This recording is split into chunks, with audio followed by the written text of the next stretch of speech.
સો high guys, good morning, જય માતાજી. કેમ છો તમે બધા? હોપ કે તમે મજામાં છો. સ્વાગત છે તમારા બધાને મારા આજના બ્લોગમાં. સો ગાઈઝ, અત્યારે વાગી ગયા છે 11 અને આજે મારે બહુ લેટ થઈ ગયું. આજે તો શું થયું કે સવારમાં 6:30 વાગ્યાની છે લાઇટ જ જતી હતી અને એટલી ગરમી લાગે ને, આમ સવારનું કઈ ઊંઘે ના આવે. એક તો તડકો અને હવા બી નથી આવતી. આમ ફૂલ હવા આવતી હોય, પંખાની જરૂર ના પડે, પણ આજ તો હવા બી નથી આવતી. એટલી જ ગરમી લાગતી હતી ને. છેક 8:30 9 વાગ્યાની આસપાસ લાઇટ આવી. ત્યાં સુધી પછી બધું ઘરનું કામકાજ કર્યું, કચરા પોતું ને બધું. અને મયંક દુકાનથી મશીન ઘરે લાવ્યા હતા શેરડીનું, તો આજે ધોવાનું હતું તો મસ્ત ધોઈ દીધું છે અને બસ મસ્ત સાફ થઈ ગયો. હવે પછી એના પછી ચોક ને ધોઈ દીધું એટલે બાજુના રૂમમાં અમે મૂકી દઈએ, કેમ કે અહીંયા બહાર નળે છે એના માટે. બસ આજનો દિવસ જોઈએ કે આપણો કેવો જાય છે. બસ તમે મારા વિડીયોમાં કન્ટિન્યુ રહેજો. મારે અત્યારે કરીશ દિયાબતી. અને હા, લાઈક છે, સબસ્ક્રાઇબ જરૂર કરો. તો અમારા બધા તો ઘણા બધા મારા વિડીયો જોવો છો પણ લાઈક નહીં કરતા. સો ગાઈસ, કરોડપતિ નહીં બની જાઉં લાઈક કરવાથી. તો અમારો વિડીયો લાઈક કરજો, શેર બી કરજો, સબસ્ક્રાઇબ જરૂર કરજો. અને કોમેન્ટમાં કહેજો તમને મારા બ્લોગ કેવા લાગે છે અને કયા વિષય પર હું બ્લોગ બનાવું, તો મને જરૂરથી કહેજો. સો ગાઈસ, બ્લોગમાં બન્યા રહો. તો ગાઈસ, દિયાબતી કરી લઉં.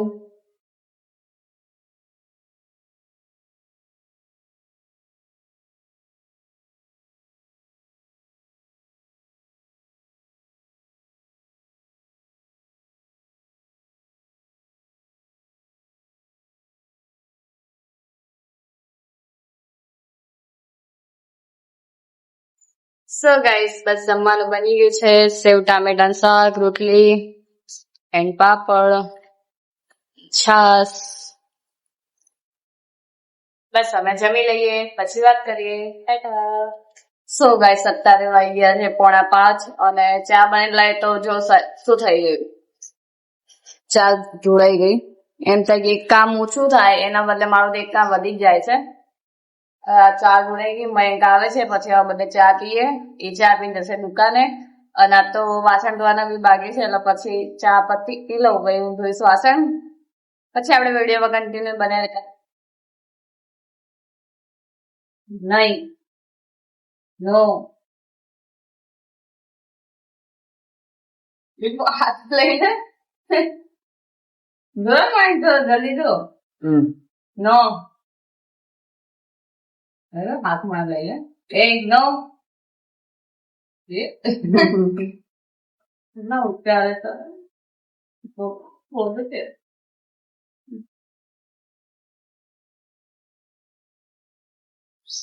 સો ગાઈસ, બસ હાલ 5:30 વાગવા આવ્યા છે અને હાલ જ મેં હજી તો વાસણ ને રસોડું ધોયું અને મસ્તનું કચરા પોતું બી કરી દીધું છે ને હવે વાળવા છે મારે કપડાં.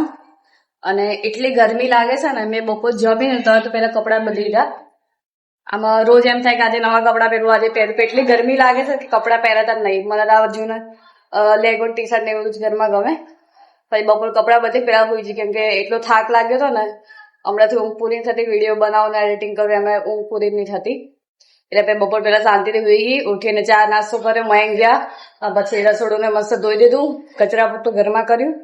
સવારે બી ગયું તો અત્યારે કરવું પડે, કેમ કે મેદાન છે ને એટલે રેતી બહુ ઉડે છે એટલે ઘરમાં આખું ઘર ભરાઈ જાય. દિવસમાં 1-2 વાર તો કચરો વાળવો જ પડે. બસ હવે હાલ હું કપડાં વાળી દઉં અને પછી વિચારું કે શું જમવાનું બનાવી. ત્યાં સુધી ઘરથી બી ઘરે આવી જશે. વિડીયોમાં તમે કન્ટિન્યુ રહેજો.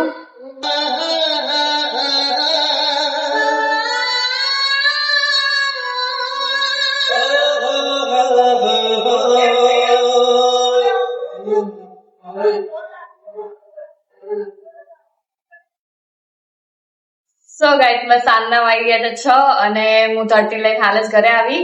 અને આજે બનાવવાનું છે દૂધીના મુઠિયા. બસ હવે લસણ મરચું બધું સુધાર દઉં, વાટી દઉં અને પછી દૂધી છીણી દઈએ, બધું તૈયાર કરી દઈએ. તો તમે બ્લોગમાં કન્ટિન્યુ રહેજો.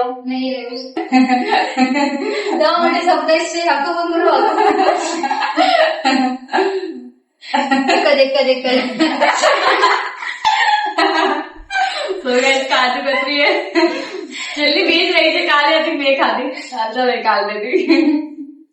એક જ મસ્ત લાગે. ડબ્બો ખાલી લઈ ગયો હવે.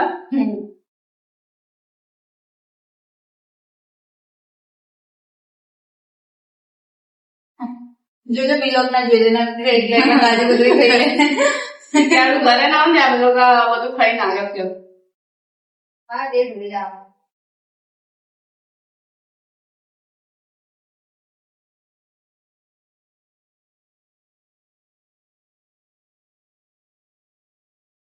સો ગાઈસ મસ્ત દૂધીના મુઠિયા બફાઈ ગયા છે. હવે એને હું કાપીને પછી વઘાર કરી દઉં. સો ગાઈસ બસ મયંક માટે ટિફિન ભરું છું અને લાઈટ જતી રહી છે. આ તો બેટરી ચાર્જિંગ વાળો ઘોડો છે. તો ગાઈસ જો લાઈટ જતી રહી અને ભૂત જેવું બેઠું છે અહીંયા.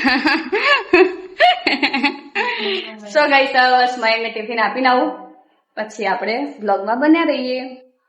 સો ગાઈસ બસ અમે જમવા બેસી ગયા છે. મસ્ત દૂધીના મુઠિયા તૈયાર થઈ ગયા છે અને બનાવી દીધી છે ગરમા ગરમ ચા અને ખાવાના ટાઈમે તૈયાર થાય છે. સો ગાઈસ બસ અત્યારે અમે પેલા જમી લઈએ. સો ગાઈસ બસ હાલ નાઈ અને કામકાજ બધું પતી ગયું છે અને એટલી ગરમી લાગે છે અત્યારે. રાતે મેં માથું ધોઈ દીધું કે ભાઈ કાલ સન્ડે છે, કાલ ટાઈમ મળે કે ના મળે. અને બેનને જો અમે ભૂતના જેમ બેઠા છીએ હાલ વાળ છૂટા કરીને. હું તો વાળ સુકાવું છું અત્યારે એટલે અમે અત્યારે બનાવો તો વિડીયો પણ સારું રિઝલ્ટ નહીં આવતું એટલે સવારે બનાવીશું. સો ગાઈસ આજનો દિવસ આવો હતો. તમને મારા બ્લોગ ગમે તો લાઈક છે, સબસ્ક્રાઇબ કરવાનું ભૂલતા નહીં અને મળીએ કાલે નવા બ્લોગમાં. બધાને ગુડ નાઇટ, જય માતાજી, ટાટા.